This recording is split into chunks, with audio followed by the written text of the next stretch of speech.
Halo semuanya, perkenalkan nama saya Nevriski Mengaweng dari kelas 4 MP4 jurusan Administrasi Bisnis, Prodi Manajemen Bisnis, Politeknik Negeri Manado.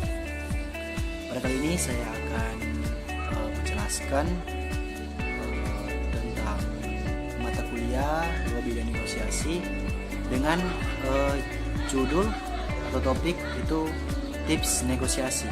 Nah, di sini juga ada beberapa teknik dalam negosiasi yang akan saya bahas, yaitu teknik negosiasi ada 5 gaya negosiasi. Yang pertama itu intimidasi, yang kedua teknik menghindar, yang ketiga jurus negosiasi yang mengakomodasi, yang keempat kompromi, kelima kolaborasi.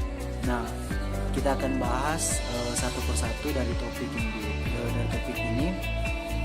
Itu kita bahas teknik yang pertama, yaitu tentang intimidasi. Nah, ini teknik intimidasi ini dia lebih mengutamakan hasil daripada relationship.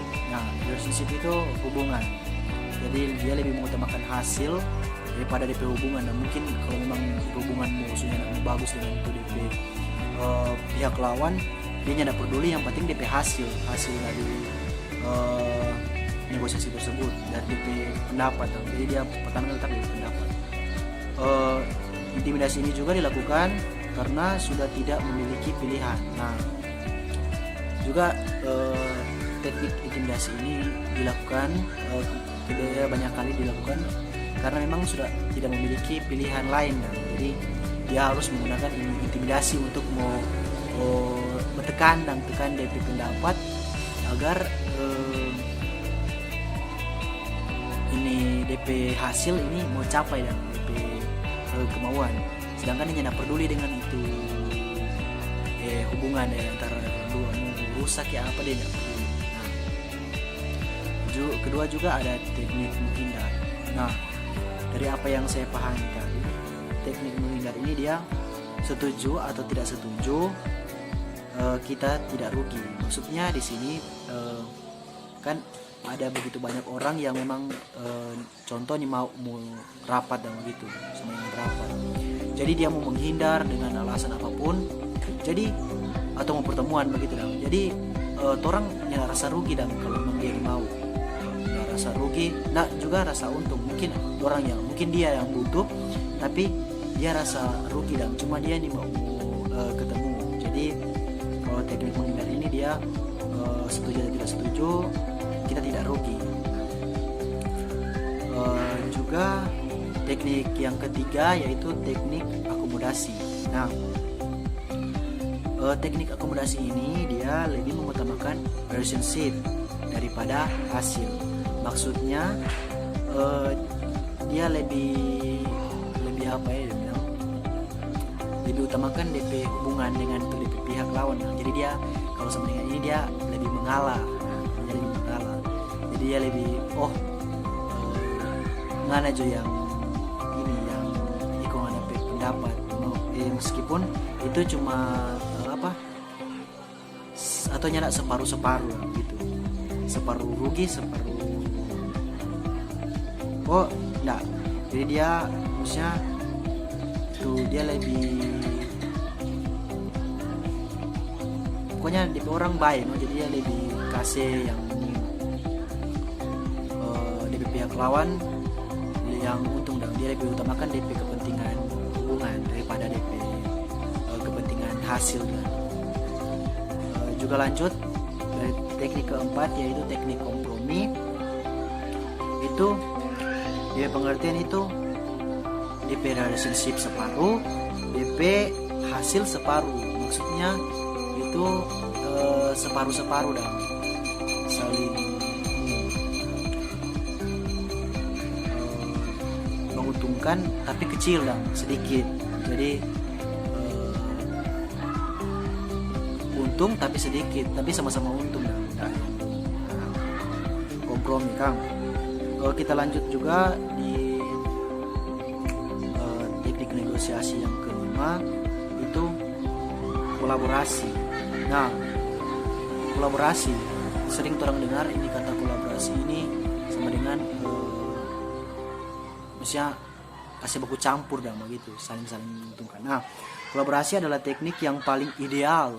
Nah, maksudnya teknik yang paling bagus dengan paling dianjurkan dan. Nah,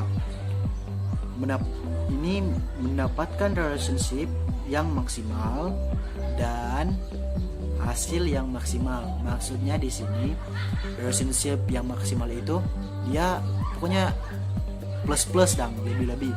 Jadi DP hubungan itu bagus sekali tanpa ada yang lose solution atau win-lose solution atau win-win solution. Jadi di sini itu lebih ke win-win solution. Jadi lebih menguntungkan kedua ini dan kedua belah pihak dengan hasil memang sama-sama semua itu sama-sama bagus dan sama-sama maksimal. Jadi tidak ada yang cuma dapat sedikit atau tidak ada yang cuma ada yang lebih banyak. Jadi semua sama rata dengan DP hasil pokoknya maksimal dan paling bagus. Nah, juga dari apa yang saya cermati tadi juga ada prinsip-prinsip negosiasi. Nah, kita akan bahas ada 7 prinsip. Itu prinsip yang pertama, mengutamakan hubungan baik. Nah, jadi hampir sama dengan yang teknik tadi. Jadi mengutamakan hubungan baik ini dia harus pokoknya jangan sampai itu hubungan di antara pihak lawan dengan orang itu rusak dan jangan sampai ada kesan bikin rusak orang pe hubungan kerja atau orang pe hubungan kesepakatan. Jadi pokoknya selalu mengutamakan hubungan baik dari antara orang dengan itu pihak lawan. Lalu juga yang kedua itu active listening atau biasa orang bilang dengar.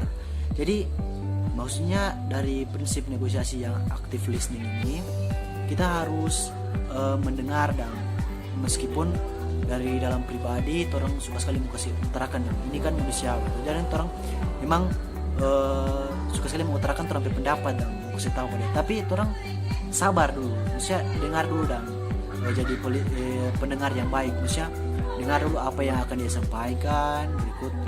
Nanti ada waktu ketika dia selesai bercerita itu nanti kita sampaikan apa yang menjadi undak kita atau apa yang menjadi pendapat kita atau usulan kita untuk hasil yang akan dicapai. Nah, yang ketiga itu mencari data. Maksudnya itu sebelum ketika ada negosiasi itu kita harus mengutarakan memang betul-betul memang ada data atau pokoknya data yang akurat atau memang yang betul-betul dapat dipercaya. Jadi cari terlebih data sehingga kalau mau baku sehingga ketika saling berbicara atau saling mengutarakan itu punya data dan ketika pihak lawan mengatakan begini kita juga punya data yang saya temui dan data yang saya cari dan saya kumpul ada begini. Jadi ini yang lebih betul data ini. Untuk prinsip yang keempat itu cari alternatif. Nah, maksudnya di sini ketika kita mau mengutamakan satu pendapat kita kan. Jadi kita mesti pikir dulu terlebih dahulu cari DP alternatif. Ketika kalau ini kita pendapat ini kira-kira dia tidak terima, kita mesti cari dulu yang pendapat lain dan pendapat yang boleh pokoknya cari sebanyak-banyak itu alternatifnya, cari yang sebanyak-banyak itu DP solusi bagaimana dong. Kita mau pilih cara ini, cara B, cara A, cara apa. Jadi contoh. Jadi kalau ketika ini pihak lawan mengatakan dia punya cara A dan cara kita itu cara B. Nah, maksudnya alternatif di sini itu ada begitu banyak alternatif yang mesti ikutin bicara. Ada cara C, B, E dan seterusnya. Maksudnya kalau kita mengikuti cara yang lain itu tidak apa-apa karena yang yang penting sepakat dengan punya alternatif lain. Nah, ada juga prinsip yang kelima, yaitu legitimasi. Legitimasi ini maksudnya ya sahnya ini perjanjian atau sahnya ini kesepakatan, maksudnya sah atau deal, itu legitimasi. Nah, yang keenam ada agreement or no agreement. Maksudnya setuju atau tidak setuju itu enggak apa-apa. Nah, kalau setuju ya deal, kalau enggak setuju ya enggak apa-apa. Jadi tetap kita harus mementingkan pokoknya apa yang menjadi keuntungan dan atau hasil. Jadi ketika kita melakukan negosiasi tapi tidak mendapati jalan keluar atau tidak mendapati kesepakatan, jadi no agreement, tidak setuju atau tidak deal, tidak apa-apa. Atau itu juga jalan terbaik mungkin kalau kita setuju untuk memasakkan diri untuk mendapat rugi, jadi lebih baik kita tidak setuju. Nah, ini juga prinsip yang terakhir yang akan kita bahas, yaitu ajak ketemu dan negosiasi kembali. Nah, maksudnya ini disarankan sekali karena itu paling penting dalam suatu negosiasi, yaitu ketemu. Tidak hanya melalui telepon atau apa, jadi paling wajib itu ketemu supaya saling mengetahui karakteristik dari masing-masing orang. Nah, sekian yang dapat saya jelaskan.